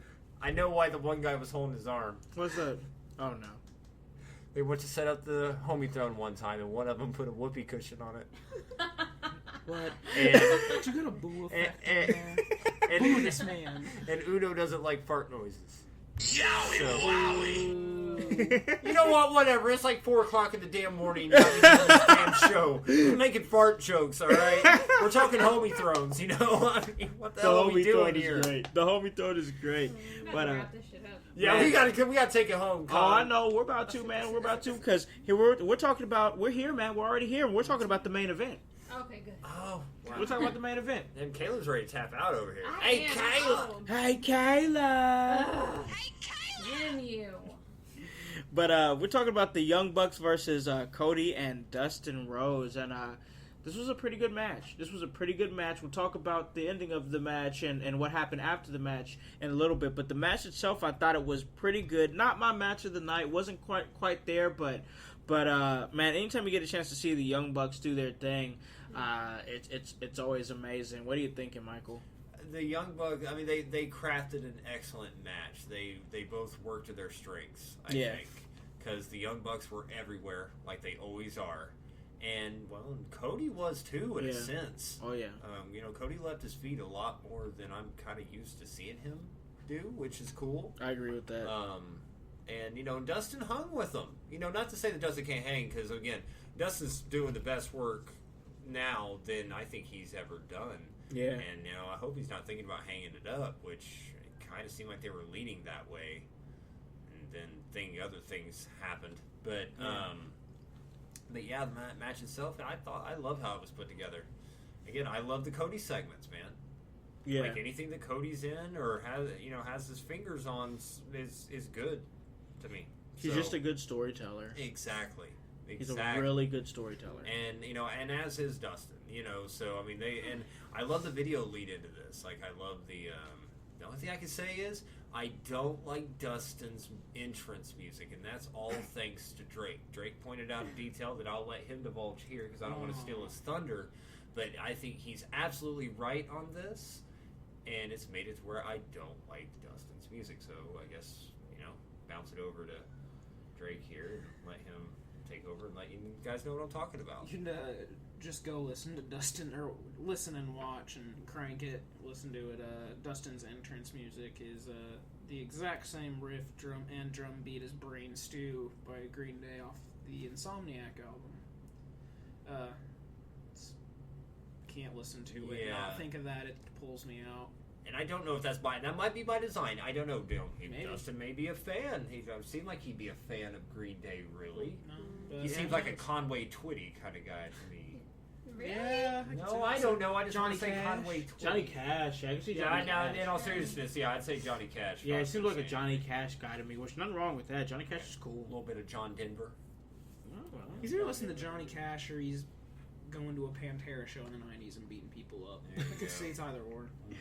Maybe some Foghat. Or yeah. I'm just name dropping bands now. Like, this would be a whole thing. But, Skinner. I think the match was pretty solid. Here we go. There you go. See you put it right back on track. I did not like the ending. I even said as soon as it happened that it was not supposed to end that way.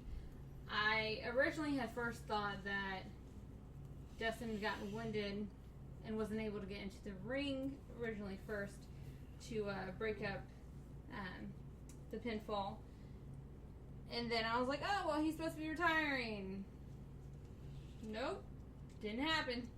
And things got really weird from there. I mean, it just seems like at the end, after the Bucks won with a devastating Meltzer driver after a fantastically fast-paced match. I had a lot of fun watching it. Once again, not my match of the night, but had a lot of fun watching it. It was a good match. It was a good match. But they win the match. They had a little heel tactics in there, and I kind of like the nice touches just to kind of spice up the competition. Nobody likes that friendly banter, you know what I mean? That those babyface versus babyface matches. People want to see a little intensity and stuff like that, and the Bucks kind of added that. And they even said after the match, they said we just wanted to heat up the spirit of competition, and I like that. That was a home run with me, in my personal opinion.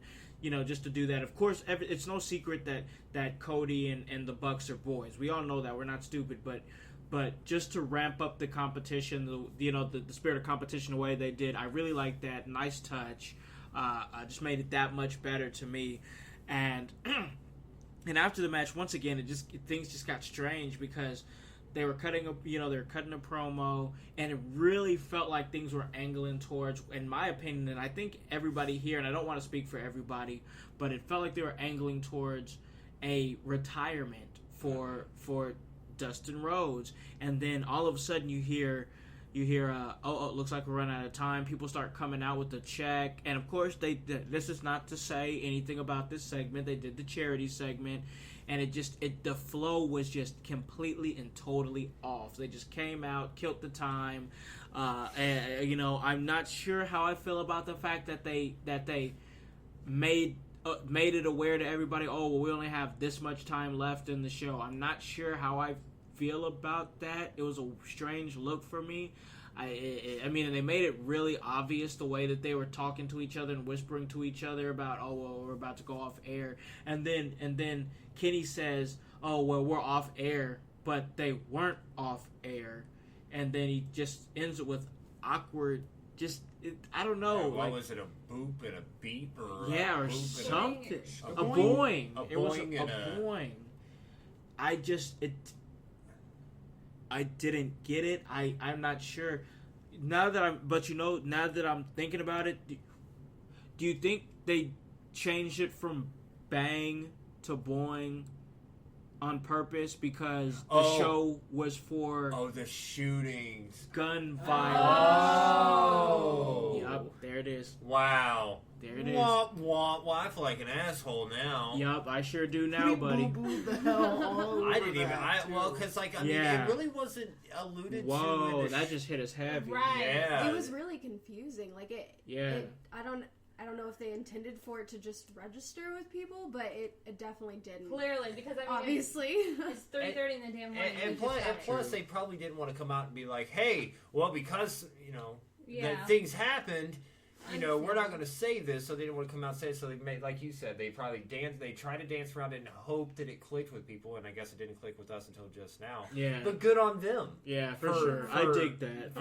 For pulling back on that. It would have been a strange look if they would have had a whole show that was geared around the fact that it was a charity for gun violence, and then you end the show with a bang. Right. Yeah. And that would have given prime opportunity for the people who do hate AEW to come in straight and be like, kill oh, it. fuck them. They would have killed. Yeah, they would have went in. So yeah. But honestly, they're still going to kill it anyway because there's like, they could have said it and nobody would have said anything. No, you can't win with those type of people, bro. Right. They're gonna bitch just a bitch. Yeah. And can I just say, Sure. had they had cut Jericho's promo to where it should have been, they would have plenty of time to do this whole end of the match type Ooh, thing. good point. Yeah, Good exactly. point. And I'm not putting on it's true Jericho. though. I mean, yeah, I'm not It's saying true, they're wrong. I'm not Yeah. putting it on him specifically. No, it's not He's hating on just doing what Jericho. they're- It's just But if they he could had have didn't think shaved of some that. time off of They that. could've. See, Absolutely. I agree with that because, like, if they would have shaved some time off their promo, the promo quality probably would have been better, and then they would have had more time added at the end to kind of cut that promo that they were wanting to cut with Cody, Dustin, and the Bucks. So I agree with that. I 110% agree with that. That it would have helped. Jericho wouldn't have had to carry that promo as long as he did, and then it would have saved him more time later. No, and I just got to say this. I mean, just like us with the In Your House show, there's gonna be some little bleeps and bloops and bloopers and things like that that's gonna happen. This is new. You know what I mean? Like, and I don't want to, like, I'm not trying to just kill the whole thing, although I'm gonna stick with where I'm sticking as far as a rating goes, but I understand that there's gonna be growing pains. You know what I mean? And I think that now that it's registered with me with the whole Boeing thing, I'm cool with it. I'm down with that. I have a different opinion on it, and it literally just hit me right now, like, boom, right in the face. And I'm like, oh, and apparently it was the same with everybody else. But absolutely, man, I thought that, I still think that the ending was a little bit weird. All in all, a great show with a lot. I mean, just the pacing was just on point. So on point. I have a theory. What's up? What if this was kind of done by design? All of it was done by design. And maybe not, or maybe this is what they might turn it into to kind of fix a problem that happened with them running out of time. Because I believe it was either Matt or Nick actually said when the music hit, because they all looked kind of lost. Yeah. You know, when the music hit, like, wondering what the hell was going on. Because I thought somebody else was coming out. Yeah. Like, to start some shit. Yeah, that's what it was too. And then I think it was either Matt or Nick said, oh, we must be low on time, or we must be getting ready to go off air or something. Yeah. And what if they were going to do a retirement thing for Dustin, and then this is an angle that Dustin gets pissed because of this, and they end up making a storyline out of this. That's something. There's something there. Now the Bucks are going to be busy with I'll say Drake's about to chime in here, so I'll bounce it over to you in just a second. Yeah. But yeah, like what the Bucks are going to be busy with The Lucha Brothers. the Lucha Brothers in a ladder match. So I'm not sure who Dustin could tie with. Maybe Cody. Maybe again. And maybe Cody could be the one that does end up retiring him. That's how it should be, I think. It should be like that. So that's kind of what I thought. That What was you thinking, Drew? Yeah, what was you going to say? Well, I was thinking, correct me if I'm wrong, didn't you say something when that was going on? Didn't Dustin, look at the back and yell, cut the damn music? Yeah, like he did the He did hand do gesture that. on his neck and was like, cut the music. Yeah.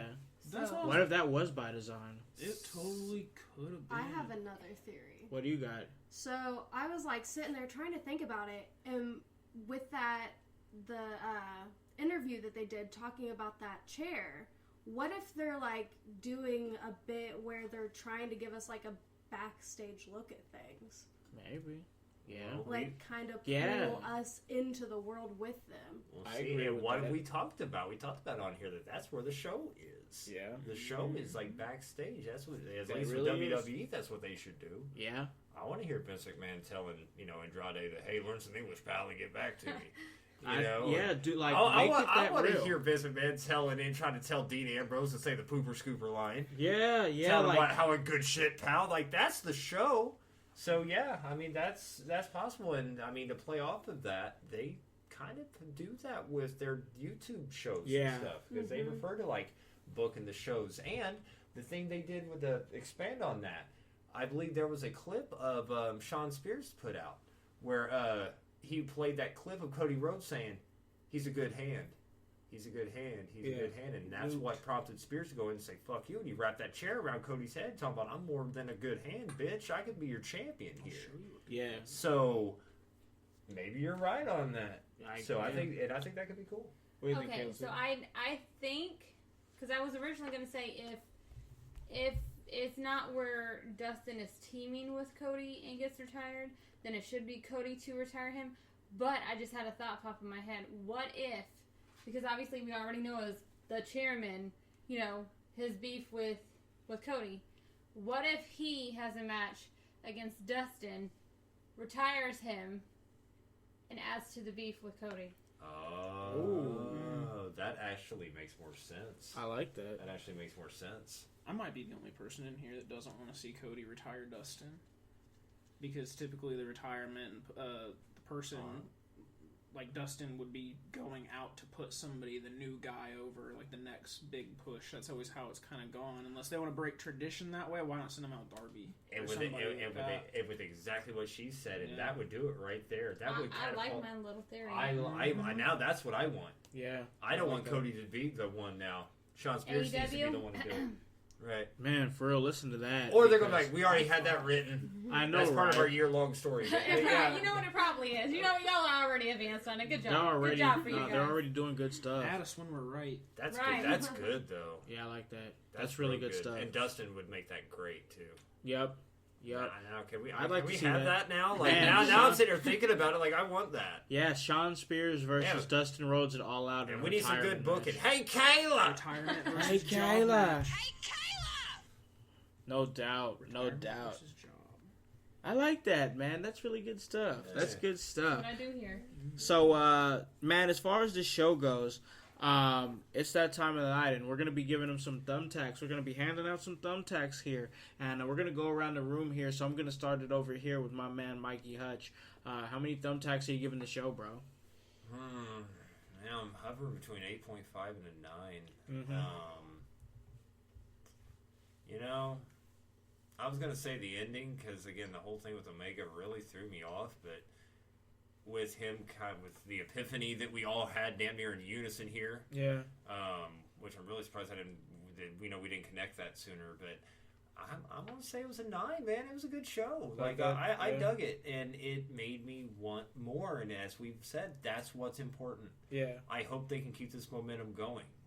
Keep me wanting more.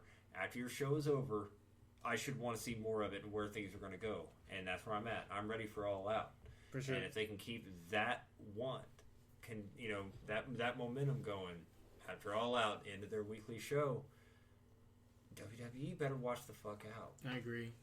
Because you got motherfuckers with homie thrones. Mm. You got you got just high caliber matches. You got this tie-in with OWE. All this stuff that's just in AEW's hands here. This war's going to be awesome. Right. And can I say I did love the post-show promo from Cody talking about it being a revolution. Yeah. And I think that Cody was kind of trying to save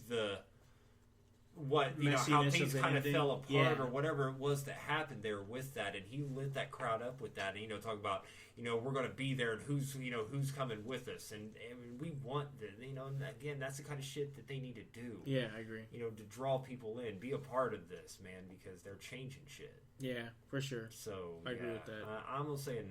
9. I'm gonna say a solid 9. 9 out of 10. 9 out of 10 thumbtacks. Moving on to Miss Fabulosity, Miss Kayla K. How many thumbtacks are you giving this one? I'm gonna give it 8.5 because not only did it have great matches, obviously it had great stories, great opportunities for people. It was a charity event. It was obviously conscientious about said events that happened for why they were even having it as a charity. But they gave it to us for free, where they could have easily charged us the $50 and took that money as well and put it in for the charity. Facts. So, and I like where it's leading up to. Obviously, I'm going to keep watching it. So, I like it. Obviously, the ending was kind of confusing in the promo, but that's about the only things. But obviously, now we done kind of almost connected, So, yeah, 8.5.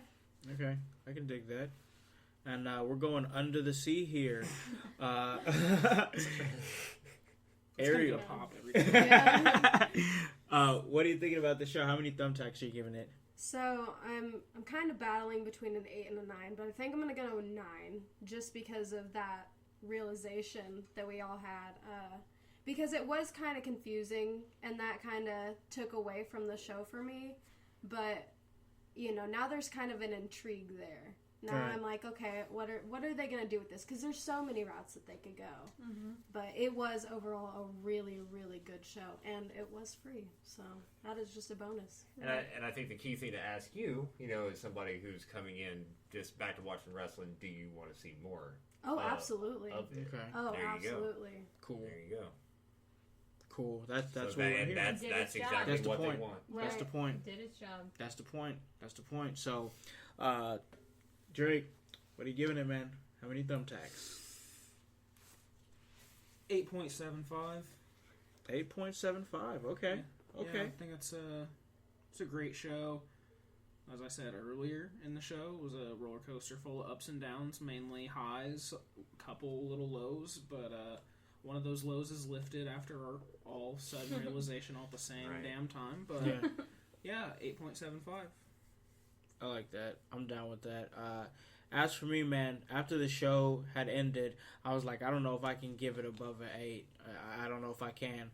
But at this point, with everything that we kind of realized, but also at the same time, and all that stuff is, I'm glad we realized all that stuff and came and had that, pretty much had that realization right here on the show.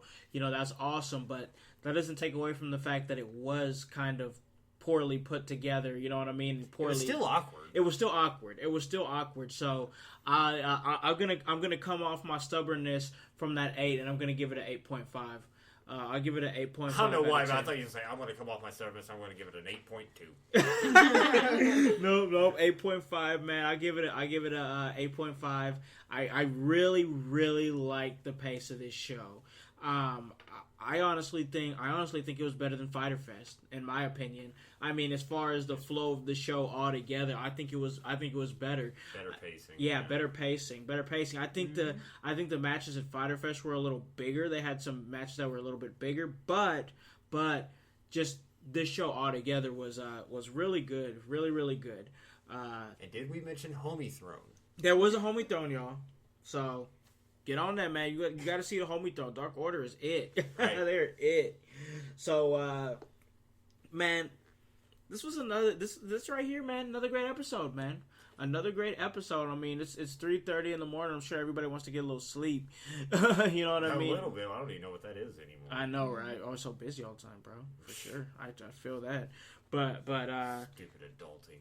I know, man, for real. Gosh, I just want to sit up here and watch wrestling and talk about it, bro. Like, geez, got to do adult things. We're working on that. That's how it goes down. But yeah, you know, just let time come. Let whatever comes, let it come. Right. So that's what she said. Facts.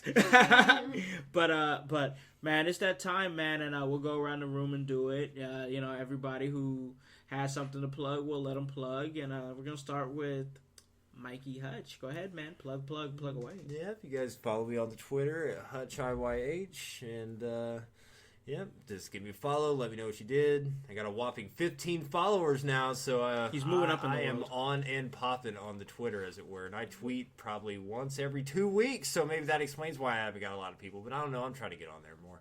But anyway, it was great being on here, and you know what I always say, man? It doesn't matter what you watch, no matter what side you're on. We're one. Quit bitching. For real, Quit being that guy. Please, don't be that guy. You know, don't be negative. Look at the positive and stuff. Let stuff breathe. And again, that's it. We'll catch you next time, man. Absolutely. I'm tired. I'm going to bed. I know that's I'm tired right, of talking bro. to you damn marks. Man, for real, I feel that, bro. I'm tired as hell. But moving right along to Miss Fabulosity, Miss Kayla K. Go ahead and plug away. Hit me up on the Twitter, Miss Kayla K IYH. So that's MISSKALAKIYH. Also follow the Snapchat. It's In Your House Wrestling Podcast. So if you just search In Your House, it should pull up. Also, do Michael a favor. Go follow his ass. I don't care if you add him every day and talk shit. Just go follow him. I don't need any pity follows But on my Twitter. It's cool. with that being said, if you have any ideas that you would like to see Team In Your House do, you like any specific shows you'd like to see us go to, you have any shirt designs, hit up the GoFundMe or the Patreon page. We like to listen to you. We want to help y'all help us. Hit us up, y'all. And buy a freaking shirt. Buy a freaking shirt. What are you guys doing? It's www.prowrestlingtees.com/in-your-house. Jeez, I can't even talk. I'm so tired. But it's in your house. Get this shirt, get this work, and moving right along. to get this sleep. I know, for real, facts. But Ariel, is there anything that you'd like to plug? Anything at all? Nothing at all? You can follow me on Instagram. It's Ariel Star with 2 R's. Okay. So is that pronounced Ariel Star? Yeah. No, I gotta yeah. check it Like out. a pirate. It's spelled star, just like in a porn star. Names. You talk Well, like I ain't ever been one. All right. I'm here for the porn. You know, I fixed some women's cable back in the day. Hey, you want to hit on the Patreon page? We'll tell you what our favorite ones are.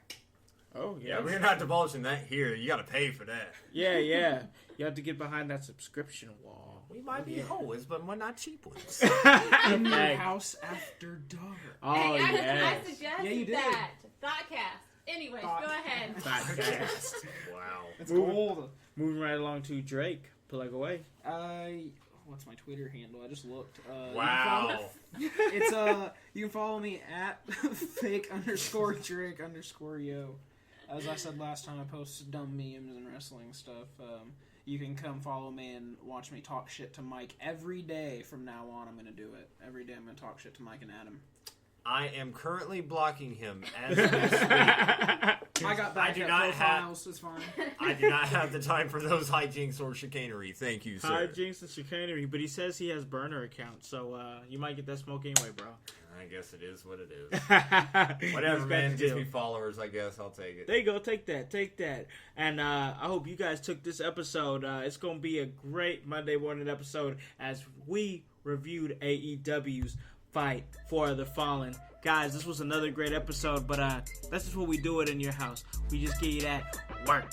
So let you guys know where you guys can listen to this at. You guys can listen to this at Apple Podcast, Spotify, Spreaker, Stitcher, iHeartRadio, Himalaya. Hey, you don't have an Apple device? That's alright. We're on Google Play. Anywhere that you guys are, hey, we can get to you. check us out. October 5th, Heroes and Legends 13, Fort Wayne, Indiana. We are the official podcast of the entire event, and if you can't make it, but we really hope you make it, you can check it out on Fight TV with your boy Khan on commentary with Jason Saint. Guys, what are you doing? Get a freaking shirt, www.prowrestlingtees.com/inyourhouse. Get this work, get this shirt, and get this work. Guys, we tell you this all the time. Hop on this bandwagon. Get on or get gone. Because the household, well, we're going strong. You guys have a great day and a great rest of your week. Peace.